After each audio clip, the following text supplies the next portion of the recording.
Alrighty, you guys, so with TDX's Nightmare Mode having been out for a few days now, it's pretty clear that this update was quite a good one, introducing a ton of new content to the game, from the mode itself, to the Nightmare Towers, to of course the reason we are gathered here today, bosses. Nightmare Mode introduced 3 new bosses, the X2 Troopers, Alpha Predator, and the final boss, the Emperor. The Emperor is without a doubt one of the best bosses of all time in the tower defense genre. He has so much character, large in part due to his animations. John said it took $3,000 to get the Emperor animated.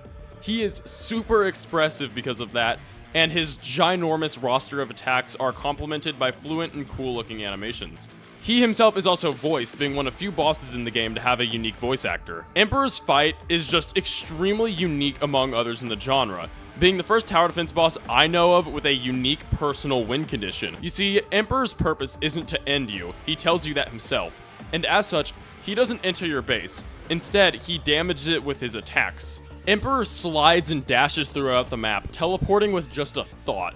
He is so incredibly powerful. He can even control time.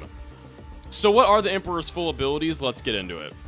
The Emperor has insane amounts of mobility when compared to other tower defense bosses, as he is capable of flying, sliding, dashing, sprinting, and teleportation.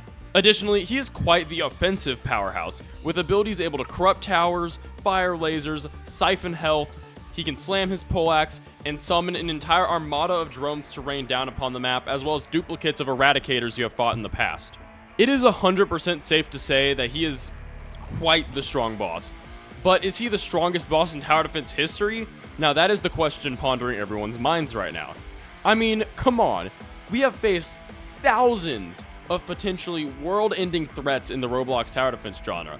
What makes Emperor so strong when compared to something like the Void from Tower Battles or the Fallen King from TDS? Let's talk about it.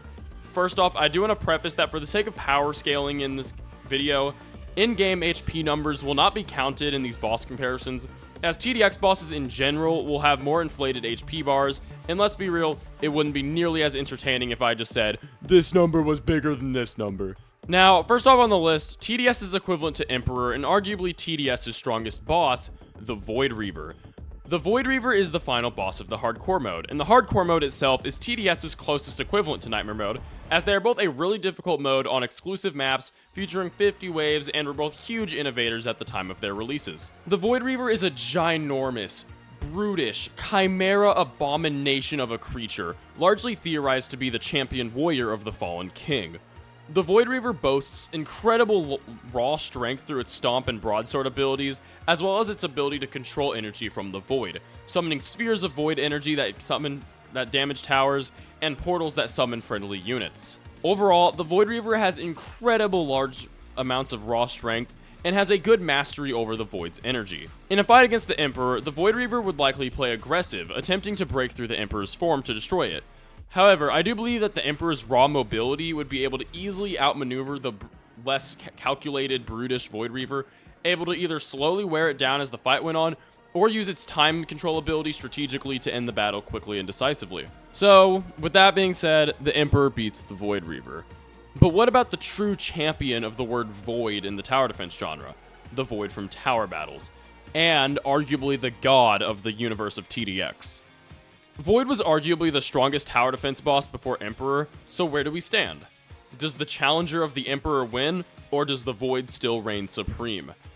The Emperor and Void have very similar abilities, both being able to corrupt towers and fly. However, I think overall the Emperor is stronger because of a catch. See, it's my opinion that Xenon built the Emperor to be based off the Void. We see this through, yes, the Emperor can also corrupt towers, but also when the Emperor comes out, he unleashes a scream, much like the Void did back in Tower Battles, and this is a behavior that not many bosses share. And so it's because of this that I believe Xenon built a pseudo-Void, a mechanized Void, if you will, one that was built off the Void's basic concepts, but elaborated and expanded on them to make them more powerful. You see, the Void we saw in Tower Battles was strong. However, the Emperor simply just has more mobility than the Void, as well as time control. But that being said, I do not think the Void we saw in Tower Battles was the strongest Void we will ever see. As I said in my video about the TDX x Tower Battles Part 2 collab, I believe the Void we fought was simply a weaker personification of the Void, and it wasn't Void's full strength. While I do believe that Emperor is going to be able to destroy the first Void, there's no telling what's going to happen after its true form arrives. But that's all for this one, you guys. Let me know in the comments if you think the Emperor is the strongest tower defense boss like I do. Let me know if you think there's a stronger one. Like the video if you like the video. Subscribe for more salts. Join that Discord server, which the link is in the description if you are extra cool. Just remember, make stuff you're proud of.